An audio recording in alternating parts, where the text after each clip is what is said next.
What's up guys, Asian here again with another dungeon guide video. This is going to be Arx Corinium. Didn't hit record at the start of the dungeon, so we're going to start about a couple seconds into this boss fight here. This one is Fanged Menace. He has two attacks. The first attack there is when he creates a giant poison AoE circle around himself. Anyone who stands in that circle takes damage and he will heal himself if anybody is within that circle. Second attack is that very large conal AoE tail swipe. You just want to either block through that or avoid that. It's a DPS or healer. So just like all the other guides, we will be skipping past the trash mobs, and once I explain the boss mechanics, we will go ahead and skip past the rest of the boss fight as well. With me here today, I have Reaper and Mac as a DPS, and we picked up a random healer through the dungeon finder. This here is the second boss. He is a giant, normal-sized Wamasu. He has a couple of interesting mechanics. Not all of them will be shown in this fight. I think we're missing one mechanic because we kill him so quickly. First attack is he will breathe lightning in front of him. That targets a random player. Can't really do anything about that as a tank. Second move is the one you just saw right there, where he will randomly pick one player and shoot a line of electricity at them. That will stun the player. You can't break free from that. Again, the tank cannot actually taunt that move. Third move is the one you see there, where he will shake and everyone gets hit with lightning. Again, can't do anything about that as a tank. And the last move that he didn't do, since we burned him down so quickly, is he will randomly pin down one player with a lightning rod. I believe you have to use a synergy to get out of it, or it'll wear off over time. You will usually burn him down before he uses this move, though. This is the next boss.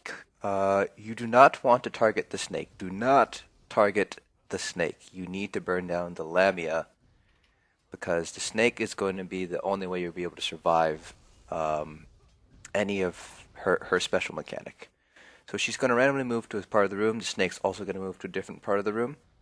She's going to do a very large room-wide attack that deals a lot of heavy damage. The snake will form a protective bubble around it. You need to go underneath that bubble in order to avoid any of that damage. Besides that, she doesn't have any other special mechanics. There are a lot of bosses in this dungeon. Oh, here somehow the snake glitched out. Sometimes that'll happen. You just have to burn him down. He won't drop any extra drops or anything like that, though. This is the next boss. She comes with a couple of Lamia ads. Just burn those down. She will summon a spectral Lamia. You can ignore that. Tank can pull her. The DPS should just ignore it, because she'll just resummon it. So she'll have one attack, which is that giant AoE lightning ball attack. Tank can't taunt that. It'll randomly target one person. Doesn't actually do that much damage, but it will knock you down, as you can see right there. So just burn down the main boss. Don't ignore the ad. The ad will disappear when the main boss dies. Continuing to move ahead to the next boss, which is the Ancient Lurcher. Comes with a lot of Lamia ads. Just burn those down. He doesn't have... he has one special attack.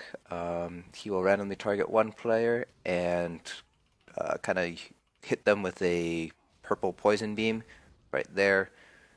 Nothing you can do about it. It doesn't really do that much damage. And then he has the standard Lurcher attacks, an interruptible AoE attack and attack like that. Pretty straightforward fight. And once you beat him, it's a short walk over to the final boss. We're doing this on hard mode. One thing you're going to want to do is one of those three nereids will quickly taunt the boss, so you're going to want to taunt the boss, get ready before they show up. For hard mode, you're going to want to alternate. The tank will stay right where I am in the far corner there. And then DPS and healer can choose to stand either over there or on the island to the tank's left. She has a couple of special mechanics. One move here, she'll summon lightning and create giant AoE circles on the ground. At this point, the DPS can either stay on that far island and heal through that damage, or they can join the tank on where island that he is standing on. This boss is semi-untauntable. She will randomly go up to a person and attack them. She will sometimes do that scream attack, which hits you twice, staggers you the first time. You can block through it though. The stagger will not break your second block. She does have a slight damage reduction while she is not in the water. You can see here the water is being electrified right now. That is due to her mechanic there. While she's in the water, she loses that damage reduction buff that she has. But at the same time, that makes the water unsafe to stand in. If she's out of the water, then the water is no longer electrified, but she does regain that damage reduction buff.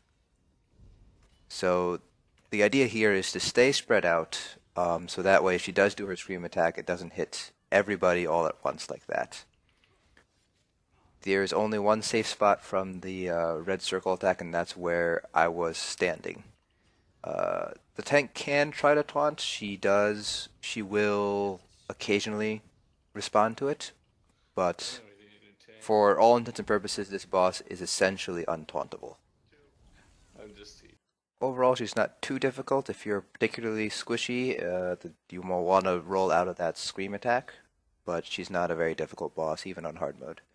One thing to note is, as you move towards the exit, you can jump down into the water here, into this tower, and there will sometimes be a chest that spawns right there, so you have an extra chance at any set pieces if you are looking for any pieces that are in this dungeon.